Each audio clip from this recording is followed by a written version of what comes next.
Olá, tudo bem com vocês? Espero que vocês estejam bem. Glória a Deus, Deus abençoe vocês. Novamente estou aqui para compartilhar mais dois capítulos da palavra e hoje a gente vai estar meditando no capítulo 23 e 24. Vamos estar dando uma olhada ainda no contexto ali de Paulo, ali no Sinédrio, enfim, está sendo interrogado. Então vamos ver esses assuntos aí nesses dois capítulos desse dia de hoje. Então vamos lá. Senhor, nosso Deus, nosso Pai, te pedimos, Senhor, mais uma vez que o Senhor venha estar nos orientando com a tua palavra, em nome de Jesus. Amém. No capítulo 23, ele vai falar bem assim, ó. Paulo, fixando os olhos no Sinédrio, disse: Meus irmãos, tenho cumprido o meu dever para com Deus com toda boa consciência até o dia de hoje. Diante disso, o sumo sacerdote Ananias deu ordens aos que estavam perto de Paulo para que lhe batessem na boca.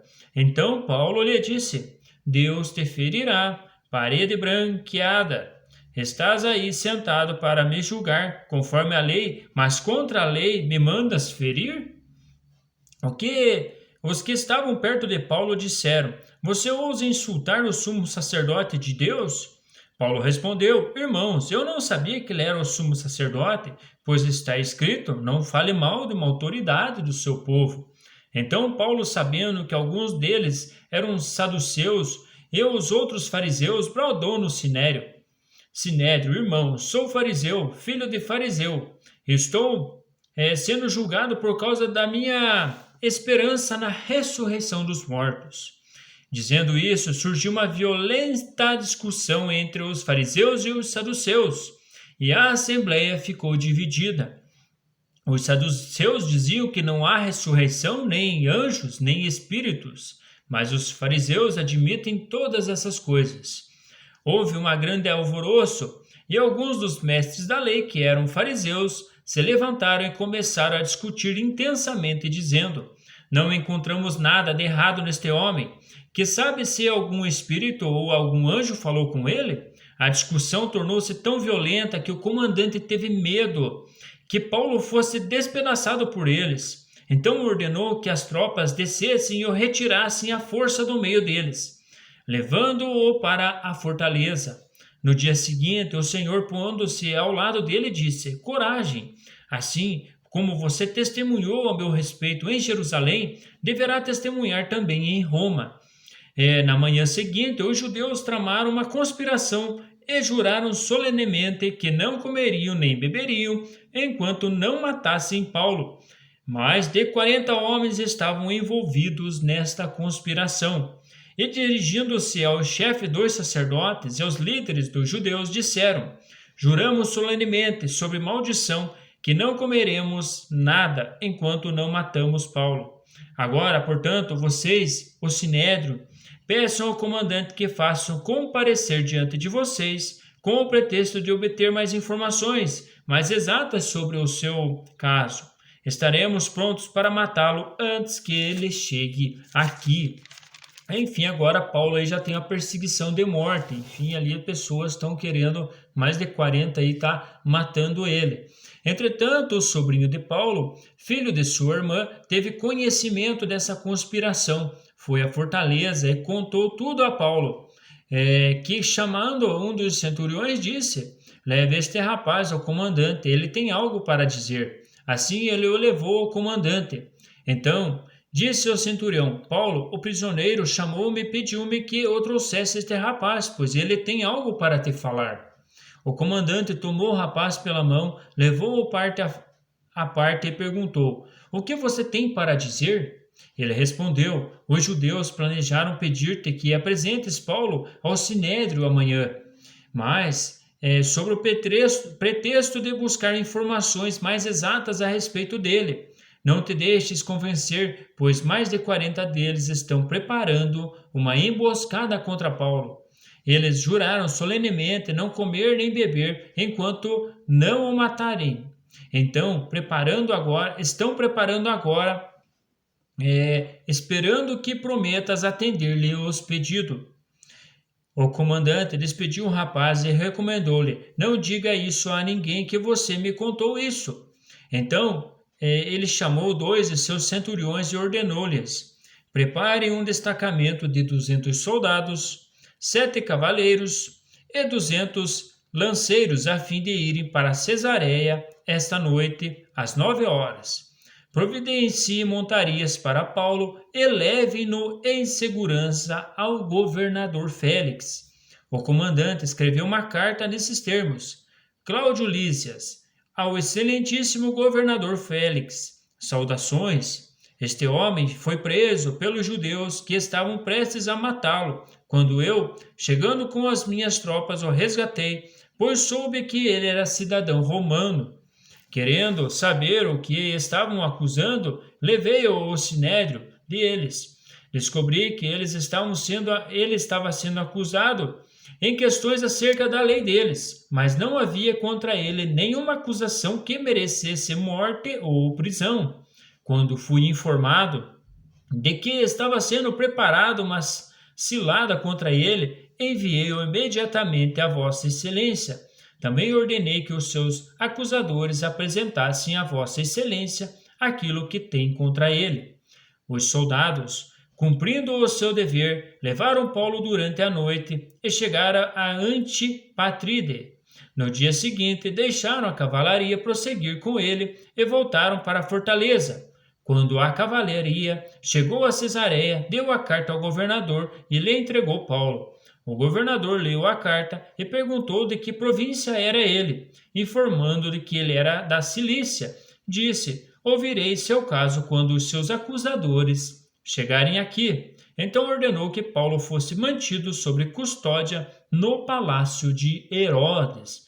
Enfim, ali sobre aquela conspiração, Paulo agora já estava em outro lugar ali, que os soldados levaram ele para que também as pessoas ali, os judeus também não fizessem nada contra ele. No capítulo 24, 5 dias depois, o sumo sacerdote Ananias desceu a Cesareia com alguns dos líderes dos judeus e um advogado chamado Tertúlio, os quais apresentaram ao governador suas acusações contra Paulo. Quando Paulo foi chamado, Tertúlio apresentou sua causa a Félix.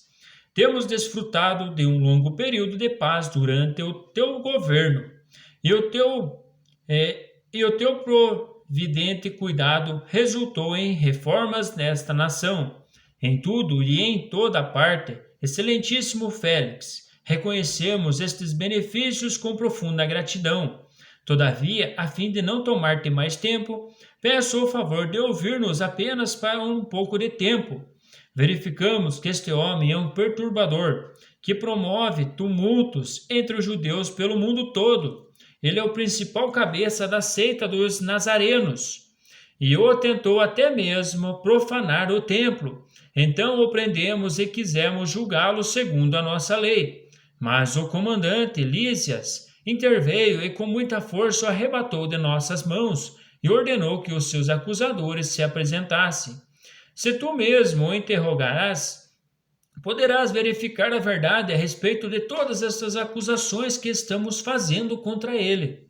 Os judeus confirmaram a acusação, garantindo que as afirmações eram verdadeiras. Quando o governador lhe deu sinal para que falasse, Paulo declarou: sei que há muitos anos tenho sido juiz desta nação, por isso, de bom agrado, faço a minha defesa. Facilmente poderás verificar que há menos de 12 dias subi a Jerusalém para adorar a Deus. Meus acusadores não me encontraram discutindo com ninguém no templo, nem incitando uma multidão nas sinagogas ou em qualquer outro lugar da cidade. Tampouco podem provar-te as acusações que agora eles estão levantando contra mim. Confesso-te, porém, que adoro a Deus dos nossos antepassados como seguidor do caminho, a quem chamam seita. Creio em tudo o que concorda com a lei e o que está escrito nos profetas. E tenho em Deus a mesma esperança desses homens de que haverá ressurreição, tanto de justos quanto de injustos. Por isso procuro sempre conservar a minha consciência limpa diante de Deus e dos homens. Depois de estar ausente por vários dias, vim a Jerusalém para trazer esmolas ao meu povo e apresentar ofertas. Enquanto fazia isso, já cerimonialmente puro, encontraram-me no templo, sem envolver-me em nenhum ajuntamento ou tumulto, mas há alguns judeus da província da Ásia que deveriam estar aqui diante de ti e apresentar acusações se é que tem algo contra mim. Ou os que aqui se acham deveriam declarar que crime encontraram em mim quando fui levado perante o sinédrio, a não ser que tenham sido quando me apresentei a eles, bradei. Por causa da ressurreição dos mortos, estou sendo julgado hoje diante de vocês. Então Félix, que tinha bom conhecimento do caminho, adiou a causa e disse: Quando chegar o comandante Lísias, decidirei o caso de vocês. E ordenou ao centurião que mantivesse Paulo sob custódia, mas que lhe desse certa liberdade e permitisse que os seus amigos o servissem. Vários dias depois, Félix veio com Drusila, sua mulher que era judia. Mandou chamar Paulo e o ouvir falar sobre a fé em Cristo Jesus. Você vê, ele já foi com a própria esposa dele procurar também saber a respeito de Cristo.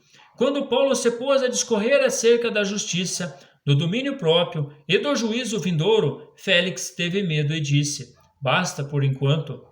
Pode sair. Quando achar conveniente, mandarei chamá-lo de novo. Enfim, ele teve medo de tudo que Paulo estava falando a respeito do juízo. Então, bem provável que ele também não queria estar se convertendo de todo o coração e largando toda a vida de pecado. Enfim, dá para entender que ele conhecia, mas ele não queria obedecer ali o que Paulo estava também pregando, falando a respeito do juízo também.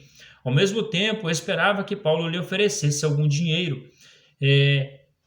pelo que mandava buscá-lo frequentemente e conversava com ele. Passando 2 anos, Félix foi sucedido por Pórcio Festo. Todavia, porque desejava manter a simpatia dos judeus, Félix deixou Paulo na prisão. Enfim, dá para entender aí que ele queria dinheiro também, o próprio Félix. Mas é isso aí, as pessoas às vezes se aproximam, como a gente viu ali de Paulo, ali para querer também se aproveitar um pouco também e querer soltar ele através de extorquir dinheiro. Mas quando ouviu que Paulo estava falando sobre o juízo, seu homem teve medo. Mas terminamos aqui mais uma meditação na palavra. Um grande abraço, fiquem com Deus e até as próximas leituras. Até mais!